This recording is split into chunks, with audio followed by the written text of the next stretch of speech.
Anem a menjar-nos una paella poc coneguda. Una de les paelles més curioses i amb més història de la Comunitat Valenciana. Paella de fetge de bou.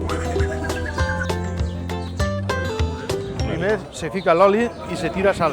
Després se fregeix la lleterola i el fetge de bou. Tirem les fibretes i anirà agarrant la coentora, però no molt coenta, sentideta. Esta paella és valenciana, perquè llevant d'este rogle no ne fan en ningú puesto. Valenciana i en concret així de l'Horta Nord. Ara li tirem l'all i la ceba al mig, perquè se faci. La Loreta, con pucha. Ara anem en la tomata. Fes-la llarga, lo que jo te diga. Ara li tirem el pimentó.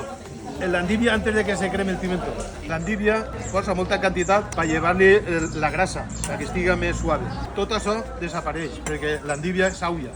I se caldet està per sucar pa, no? Per sucar pa. Oh, mare meua. Estiga picant, si no estos... Una Estem a València, estem a València, i a València quan uno fa la paella, però els demés mos arremolinem només per criticar-la. Per ficar nerviós al cuiner. Correcte. Pepe, ¿cómo veu la cosa? A mi me da igual. Ara tirem els cigrons. Ara anem a tirar l'olla per dalt dels claus. I n'hi ha que deixar reduït. 15 minuts, 10 minuts. Mireu la gent com remolina alrededor de la paella d'Isidro, ¿Estás content, Isidro? ¿Estás sin bé? Està així bona, per almenys la gent acudix. Si va con Déu mana de pibrera, no tingues por que no menjaran molt. Ara ja l'arròs pel final. 15-20 minuts. La cosa va bé. Ara baixa un poquet el caldo i se queda un poquet de caldo baix. A la taula i al llit, al primer crit. Aneu a espai, que si això se fa conegut, van a fer paella de fetge de bou amb chorizo, Això sí que no.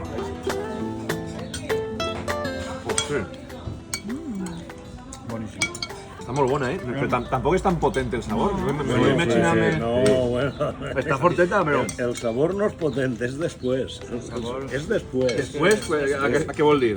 Molt bé, Isidro, molt bé. Moltíssimes gràcies, Isidro. Està boníssima, Oh! Que bo.